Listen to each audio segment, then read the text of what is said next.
গতকাল ইরানের উপরে আমেরিকা এবং ইসরায়েলের যৌথ হামলা শুরু হয়েছে। ইরানের রাষ্ট্রীয় টেলিভিশন দেশটার সর্বোচ্চ নেতা আয়াতুল্লাহ আলী খামেনির মৃত্যুর খবর নিশ্চিত করছেন। ইন্না লিল্লাহি ওয়া ইন্না ইলাইহি রাজিউন। সৃষ্টিকর্তা এই শহীদের মৃত্যু কবুল করুন। এখন এই যুদ্ধের ভবিষ্যৎ কি? কেউ কেউ কইতেছেন ইরানের তো আসলে পাল্টা আঘাত করার মতো তেমন কিছু নাই, কিছু ক্ষেপণাস্ত্র ছাড়া।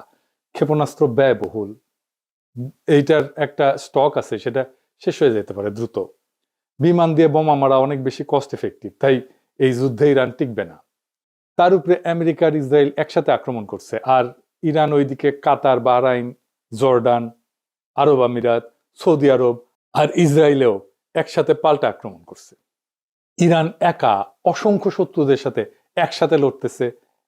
একা এতগুলো রাষ্ট্রের সাথে একই দিনে যুদ্ধ বাধায় দেওয়ার ইতিহাস দুনিয়াতে আরেকটা আছে কিনা মিলিটারি বিশেষজ্ঞরা বলতে পারবেন। আমি খুঁজে দেখছি, পাই নাই।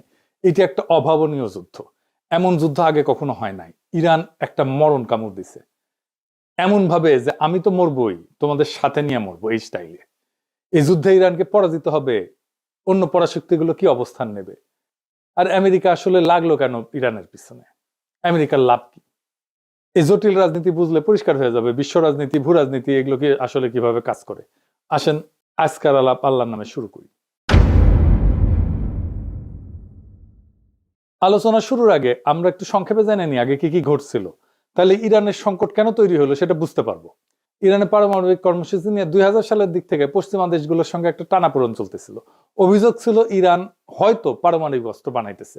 পৃথিবীর প্রত্যেকটা দেশে পারমাণবিক কর্মসূচি আছে, কিন্তু বাংলাদেশেরও আছে। এটা শুধু বোমা বানাইতে লাগে না, ইলেকট্রিসিটি বানাইতে লাগে, আমাদের চিকিৎসার জন্য লাগে, ক্যান্সার চিকিৎসার জন্য লাগে, রেডিওথেরাপি মেশিনে লাগে, আপনারা জানেন, এক্স রের জন্য লাগে, এমনকি বুকে যে হার্টের ডাক্তারেরা স্টেন্ট বসায় না, ওই টাইমেও লাগে। স্টেন্ট লাগাইতে গেলে দেখবেন যে ডাক্তার, নার্স, টেকনিশিয়ানরা বুকে কোনা এরকম একটা ছোট বাক্সের মতো সাদা এটা পড়ে থাকে, রেডিয়েশন মাপে ওইটা। যাই হোক, ইরান পারমাণবিক অস্ত্র বানাবে এই ভয়ে জাতিসংঘ, ইউরোপিয়ান ইউনিয়ন, যুক্তরাষ্ট্র ইরানের উপরে কঠোর অর্থনৈতিক নিষেধাজ্ঞা দেয়। ইরানের তেল রপ্তানি কমে যায়, ব্যাংকিং ব্যবস্থা প্রায় বিচ্ছিন্ন হয়ে পড়ে, অর্থনীতি স্থবির হয়ে যায়।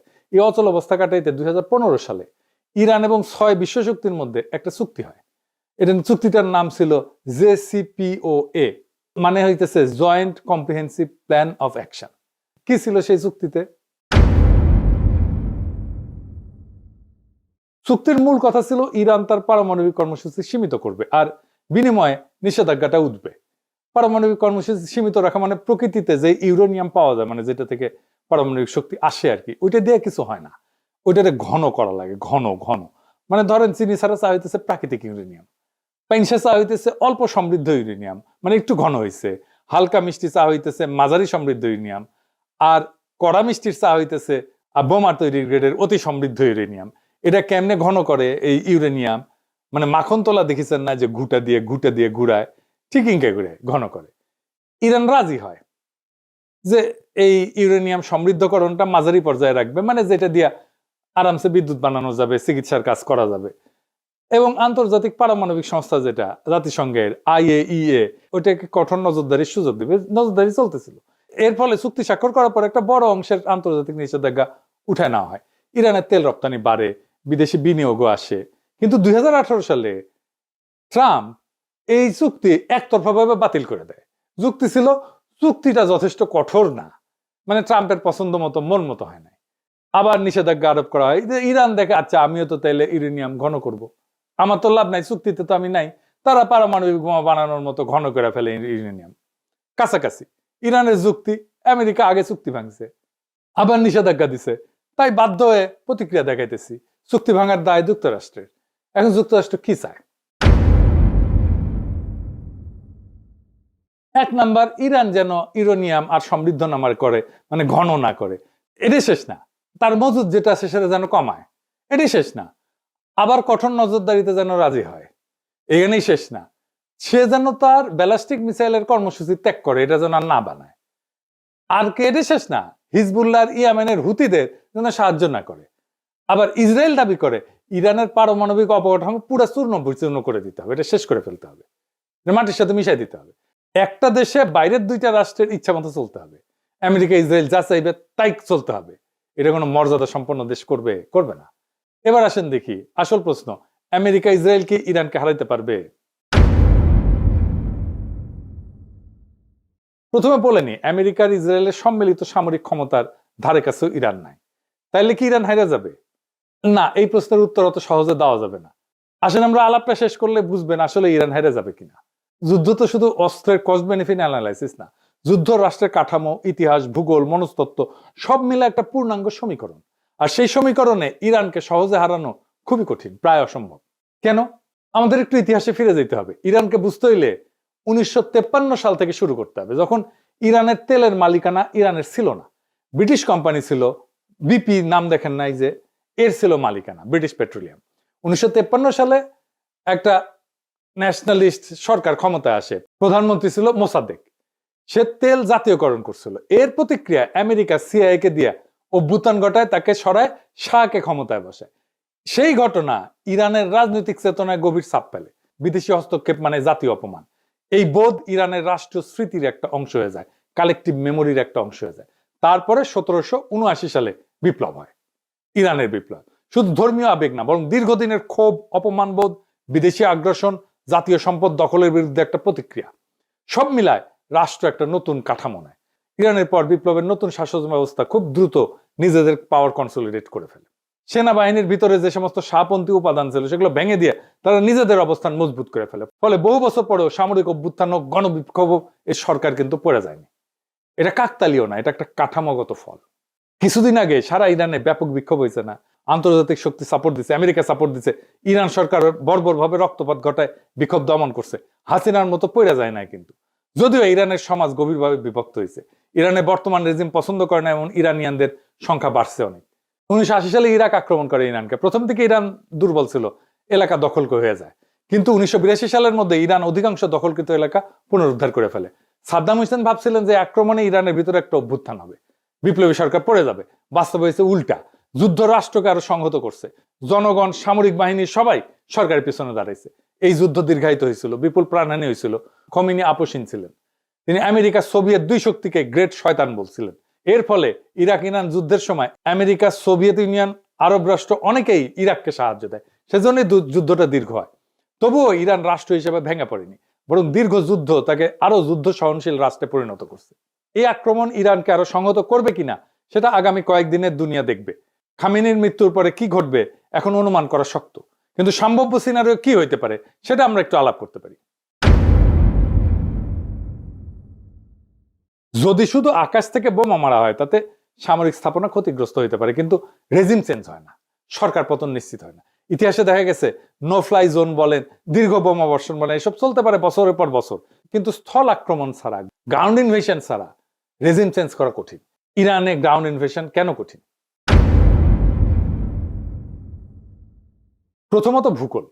স্থল পথে ইরানে ঢুকতে গেলে পশ্চিম ইরানের দীর্ঘ জাগ্রস পর্বতমালা অতিক্রম করতে হবে। পাহাড়ি ভূখণ্ডে বড় আকারের সেনা, ট্যাঙ্ক, সরবরাহ লাইন এগুলো এগায় নেওয়া খুব কঠিন। সরু গিরিপথ থাকে, উঁচু নিচু পথ থাকে। এখানে যারা প্রতিরক্ষা করে, ডিফেন্স করে, তাদের বেশি সুবিধা। ইরান মূলত একটা বিশাল উচ্চভূমি, চারপাশে পর্বতমালা, মাঝখানে মরুভূমি, আর জনবসতি অনেক জায়গায় পাহাড়ের ভেতরে আড়ালে। এই ভূগোল আক্রমণকারীদের জন্য তিনভাবে বিপজ্জনক। একটা হচ্ছে মেকানাইজ বাহিনী, এগুলো ট্যাঙ্ক ইত্যাদি গাড়ি, বহর টহর এই সমস্ত নিয়ে যখন যায়, আগাইতে যায়, তখন গতি কমে যায়। সংকীর্ণ উপত্যকার মধ্যে দিয়ে যেতে হয়। চোখ পয়েন্ট আছে, মানে যেখানে আটকায় যেতে পারে। এসব জায়গায় কনভয় আটকায় গেলে ক্ষয়ক্ষতি দ্রুত পারে, উপর থেকে আক্রমণ করবে। যারা ডিফেন্স করে তাদের এখানে সুবিধা, উচ্চভূমি থেকে নজরদারি করতে পারে, অ্যাম্বুশ করতে পারে, প্রতিরক্ষা লাইন তৈরি করা তুলনামূলকভাবে সহজ। ইরান সবসময় এই অ্যাডভান্টেজে থাকবে। রাজধানী বা নগরগুলো এগুলো ইনসুলেটেড, মানে বড় শহরগুলো অনেকটাই পাহাড়ি বলয়ে সুরক্ষিত, চারিপাশে পাহাড়। দ্রুত ধাক্কায়, কুইক থ্রাস্ট যেটাকে বলে মিলিটারি ভাষায়, এটা ফল আনা কঠিন। ইরান সমতল ইরাকের মতো না, এখানে ভূগোল নিজেই এক ধরনের প্রতিরক্ষা বাহিনী হয়ে থাকে। এরপর আছে লজিস্টিক্স বা সরবরাহ। ইনভেশন মানে শুধু সৈন্য যাওয়া না, এটা সাপ্লাইয়ের যুদ্ধও বটে। স্থল আক্রমণে জেতা মানে সাপ্লাই চেনের উপরে বেঁচে থাকা, সাপ্লাই লাইনের উপরে বেঁচে থাকা। প্রত্যেক দিন বিপুল জ্বালানি, গোলা বারুদ, খাবার, যন্ত্রাংশ এই সমস্ত দীর্ঘ রুটে এনে পৌঁছাইতে হবে। পাহাড়, মরুভূমি এই সমস্ত পরিবেশে কনভয় ট্রান্সপোর্ট ইন্টেন্সিভ এবং সিকিউরিটি ইন্টেন্সিভ হয়।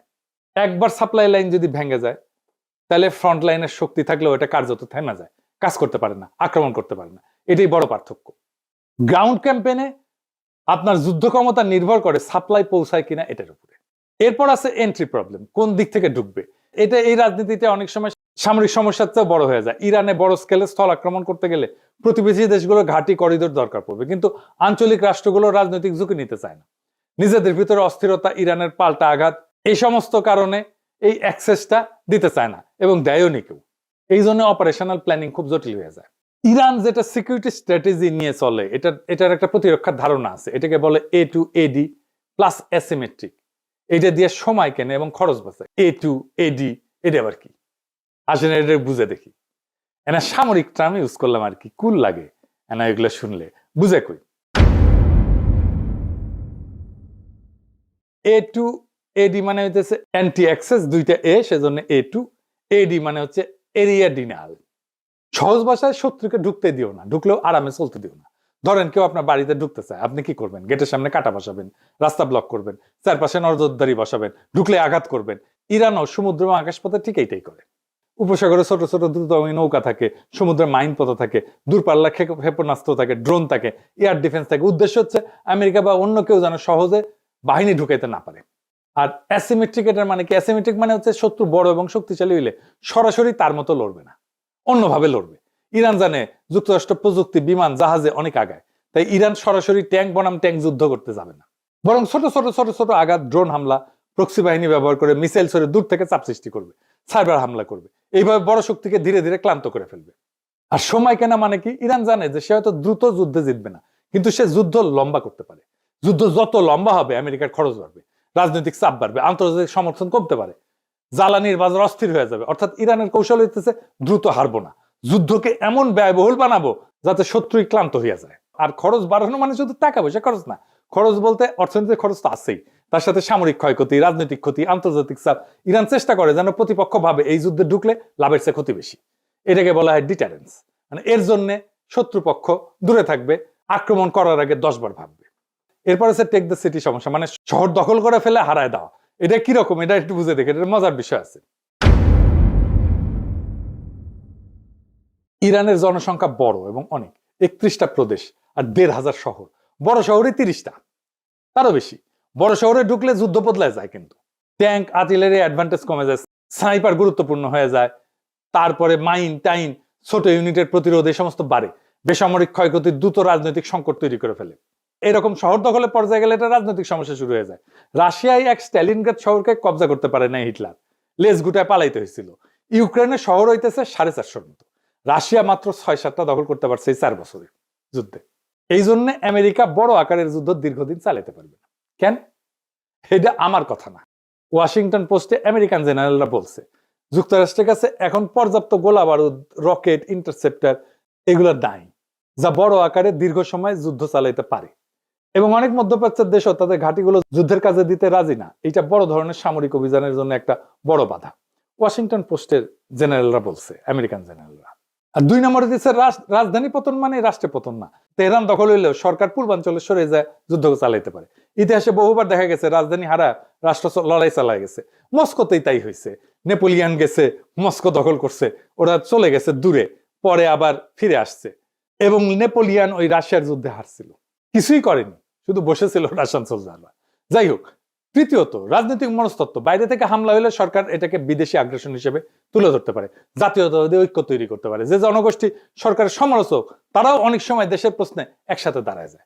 দেখেন ইরানে বোমা মারতেছে, যে যুদ্ধ শুরু হইতেছে, জন্য ইরানিরা খুশি যে তারা জবাব দিতে পারে।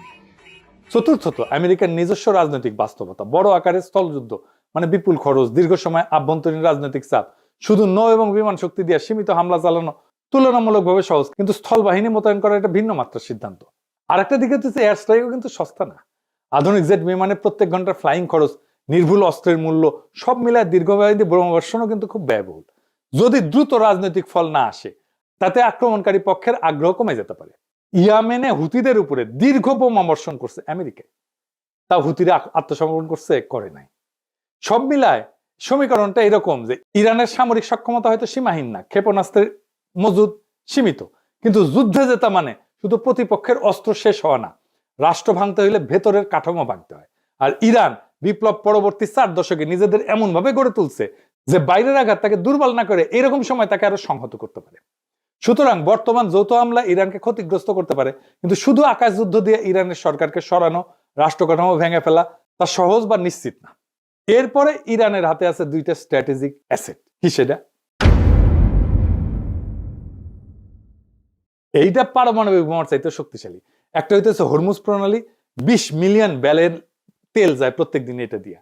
8টা দেশের তেল যায় সারা দুনিয়ায়, ইরান, ইরাক, ওমান, আমিরাত, সৌদি আরব, বাহরাইন, কাতার, সারা দুনিয়ার 20 থেকে 25% তেল এই ছোট্ট সাগর পথ দিয়ে যায়। এইটা ইরানের নিয়ন্ত্রণে।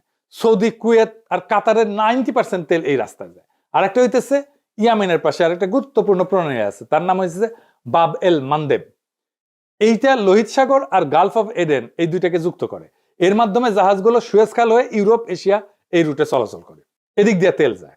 এখান দিয়েও প্রত্যেক দিন ধরেন 7 থেকে 10 মিলিয়ন ব্যারেল তেল, পেট্রোলিয়াম পণ্য এদিকে যায়। এইটা প্রায় 10%-এর মতো তেল পরিবহন করে বৈশ্বিক তেলের। এটাও ইরান হুথিদের দিয়ে আংশিক বা পুরোপুরি বন্ধ করে দিতে পারে। এতে কোন কোন দেশ ক্ষতিগ্রস্ত হবে? আমরা তো হবই। আমরা দুধবাদ, ইন্ডিয়া হবে, ইউরোপ হবে, চায়না হবে, ব্যাপকভাবে ক্ষতিগ্রস্ত হবে। সেটা বড় ব্যাপার না, কিন্তু এই কারণেই বলা যায় ইরানকে আঘাত করা সম্ভব, কিন্তু সেটা ইতিহাস, ভূগোল এবং রাষ্ট্র কাঠামো বিচারে তাই অসম্ভব। এখন প্রশ্ন হইতেছে ট্রাম্পের কি লাভ ইরানকে আক্রমণ করিয়া? অন্য লাভের মধ্যে আছে আমেরিকাকে ট্রাম্প তো গ্রেট বানাবে, মেক আমেরিকা গ্রেট এগেন। ও গুয়াত নাই সাম রাধাকৃষ্ণের নাম। তো এখন যারা ওর কম্পিটিটর, মানে ধরেন ইউরোপ, তারপরে চায়না, তাদের চাপে ফেলতে পারে। ইউরোপ আর চায়নাকে সে যুদ্ধ বাধা এই দুই শক্তিকে চাপে ফেললো, তেল পাইল না, এক্সট্রা লাভ। তাদের ইকোনমি চাপে পড়বে, ইউরোপ এবং চায়নার ইকোনমি চাপে পড়বে এই যুদ্ধের কারণে, কারণ তাদের জ্বালানি আসবে না। ইউরোপ আর চায়নার ইকোনমি দারুণভাবে ক্ষতিগ্রস্ত হবে। আর ইন্ডিয়া আমার অনুমান সিস্টেম করে আসছে ও মোদির সফরে, আবার হয়তো রাশিয়ান তেল নিবে, এই কনসেশন দিয়ে আসছে। ট্রাম্প তো কিছু না পাইলে কিছু দেয় না। একবার তো নেতা নেওয়ার মনোরঞ্জনের জন্য নাচছিল মোদি, এপস্টেন ফাইলে আসিছে। এইবার আমার অনুমান আফগানিস্তান আর পাকিস্তানের মধ্যে যুদ্ধটা ওই মোদি লাগাইছে, পাকিস্তানকে সীমান্তে বিজি রাখবে। এখন তালেবান আর ইন্ডিয়া তো জিগরি দোস্ত, পাকিস্তান যেন কোনোভাবে আর এইদিকে নজর দিতে না পারে, সাহায্য করতে না পারে ইরানরে। সে তো আবার ইরানের বন্ধু। আবার ভারতীয় রাষ্ট্রায়ত্ত company India Ports Global Limited, সে ইরানের চাবাহারের শহীদ বেহেশতি টার্মিনাল পরিচালনা করে। ভারত সেখানে ক্রেন, কার্গো হ্যান্ডলিং এই সমস্ত ইকুইপমেন্ট বসাইছে। এখান থেকে কোনো গোয়েন্দা তথ্য নিতে পারে। এই পোর্ট হয়তো তাদের কাজে লাগতে পারে ইসরায়েলের। ইরানের এই পোর্ট ম্যানেজমেন্টের দায়িত্ব তো উচিত হয় নাই দেওয়া ইন্ডিয়ারে, ইরানের। ওরা তো আবার সবার বেশি বুঝে। আবার ওমানের ডোকোমেও একটা পোর্ট আছে যেখানে লজিস্টিক অ্যাক্সেস আছে, মেইনটেনেন্স অ্যাক্সেস আছে ইন্ডিয়ার। এটা আবার হরমুজ প্রণালীর জাস্ট বাইরে। ফলে পারস্য উপসাগরের উত্তেজনা হইলে বিকল্প অপারেশন পয়েন্ট হিসেবে এটা কাজ করতে পারে। হয়তো ইন্ডিয়া এই পোর্টগুলো থেকে কোনো সাহায্য দিবে ইসরায়েলকে, আমেরিকাকে, হইতে পারে গোয়েন্দা তথ্য বা লজিস্টিক্স। ইরান হয়তো সামরিক দিক থেকে দুর্বল, কিন্তু ইরান কোনো ফাঁকা মরুভূমি রাষ্ট্র না। 1953 সালের অপমান, 1979 সালের বিপ্লব, 8 বছরের যুদ্ধ, এই রাষ্ট্রের ডিএনএতে বেঁচে থাকার রাজনীতি বসে আছে। খামেনি নিহত হয়েছে, তাহলে হয়তো নেতৃত্ব বদলাবে, কিন্তু রাষ্ট্র কি ভেঙে পড়বে? ইতিহাস বলে খুব সহজ না। যদি শুধু আকাশ হামলা হয়, অবকাঠামো ক্ষতিগ্রস্ত হবে, কিন্তু রেজিম চেঞ্জ এটা স্থল আক্রমণ ছাড়া প্রায় অসম্ভব। ইরান হয়তো দুর্বল, কিন্তু কোন ঠাসা রাষ্ট্র সবচেয়ে বিপজ্জনক হয়? এই যুদ্ধের ফল নির্ভর করবে কে বেশি শক্তিশালী তার উপরে না, বরং কে বেশি সময় ধরে টিকতে পারবে তার উপরে। আর বিশ্ব রাজনীতি আজ আবার প্রমাণ করছে ভূ রাজনীতি মানে মানচিত্রের রেখা না। ভূ রাজনীতি মানে শক্তি, স্মৃতি, অর্থনীতি আর প্রতিরোধের সমীকরণ। আসন্ন দিনগুলো নির্ধারণ করবে এটা কি একটা সীমিত সামরিক অভিযান নাকি নতুন এক বৈশ্বিক অস্থিরতার সূচনা। আল্লাহ আমাদেরকে সবাইকে হেফাজত করুন। এই রক্তক্ষয়ী যুদ্ধ বন্ধ হোক। ইনকিলাব জিন্দাবাদ।